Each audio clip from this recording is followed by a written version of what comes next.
New York is going to tell the Catholic Church you cannot build a chapel or a study center down here, or tell a rabbi you cannot build a synagogue down here, you'd be laughed to stop.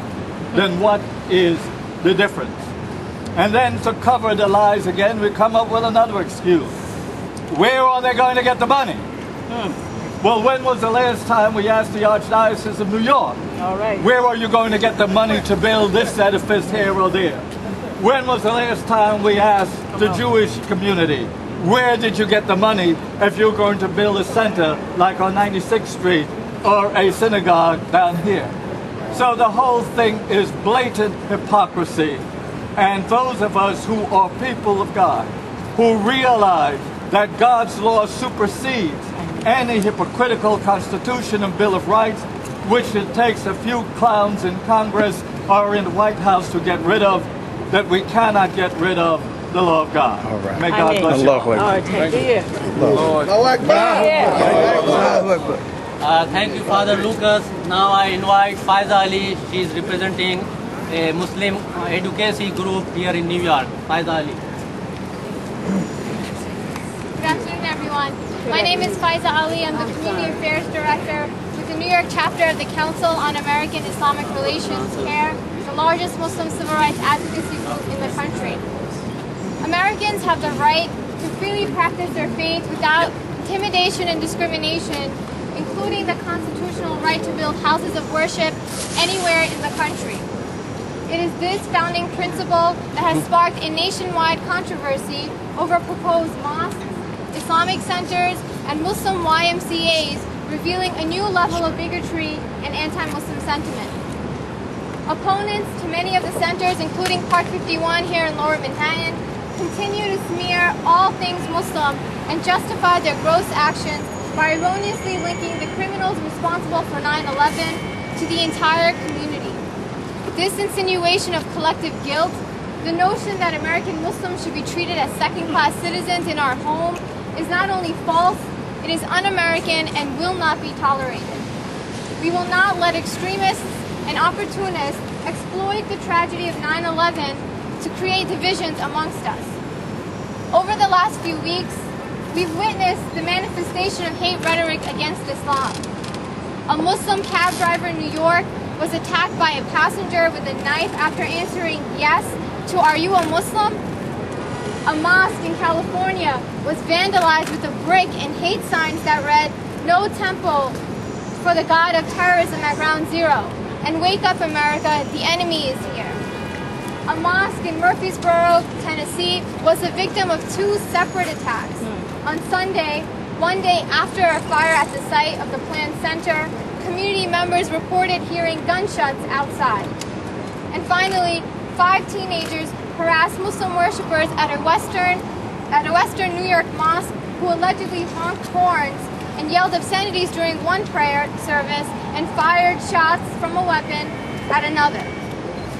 The constant demonization of Islam and its adherents on the airwaves, peddled by extreme right organizations and some politicians, have brought on a disturbing wave of anti-Muslim sentiment across the country.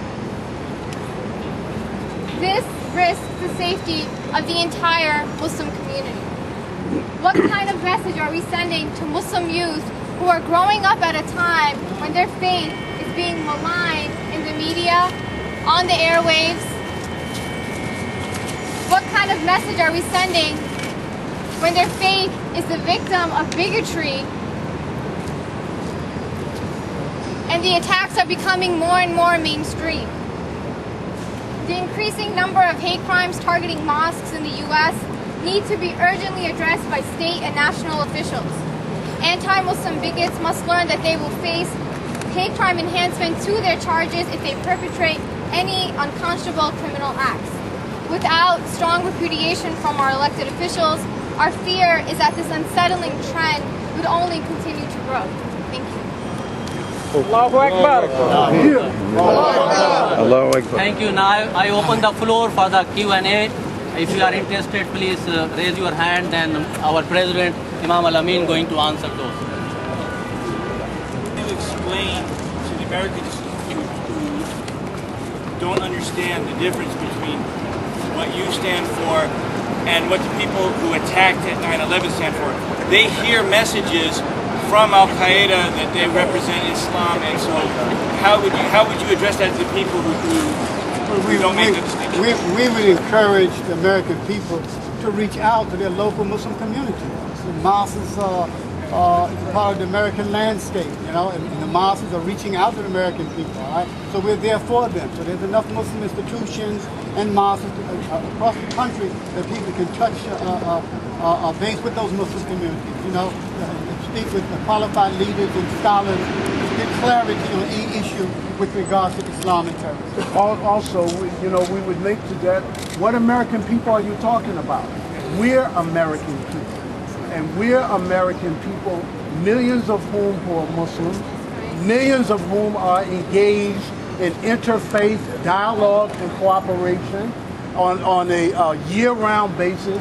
And some of us have been doing it since before September 11th. So this is one of the things that we're here to debunk today, this notion of us, the American people, and them, the Muslims. No, it's us, all of us together. Yeah. Can you identify? Yeah. Grace Rao from New York One. A poll out yesterday showed that 71% of New Yorkers in New York State want the mosque to be moved. They want this project to be moved. Do you think that they, and many of them I would imagine would say that they're not Islamophobic? Does that number, do you think that someone who wants the mosque to be moved or wants this project to be moved is Islamophobic? Couple of things. Number one, we believe not only here in New York, but across the country, that people are responding to the way that this whole matter has been framed, how it's been presented. Again, the reason why we wanted to take the time to make it clear that we are part of us is because us and them is an undercurrent running. You know, they don't know that there were Muslims killed there. They don't know that there are mosques already in the area. All they have are snippets of the truth. That's on one hand. On the other hand, we respect the sincere offers of people who want to bring healing and reconciliation to the controversy. We also want to bring healing and reconciliation to the controversy, but we believe that that can only be done by exposing the truth instead of media sound bites that are constantly being circulated by wolves in sheep's clothing. Right. Media sound bites who we know these are the same people who manipulated the mayor's office in the city of New York in the matter of the Khalil Gibran school. These are exact same people who the Equal Opportunities Commission said in their decision that the city had been manipulated by a small group of people seeking to impose their opinions and wills on the majority. And so we say this is the same people, it's just the same soup, different bowl, and we want to expose them. That's right. We want local, state, and federal level elected officials to take to help change the attitudes of Americans towards Islam. Again, they need to begin to speak out against the bigotry and the hate speech that is so prevalent in our society and in the media. They need to take a stronger position. They need to become, again, they need to denounce, more, and put those people in check, say those negative things about the religion of Islam and the Muslim community. And to respond the same way that they would if people were saying those things about Christianity or about Judaism.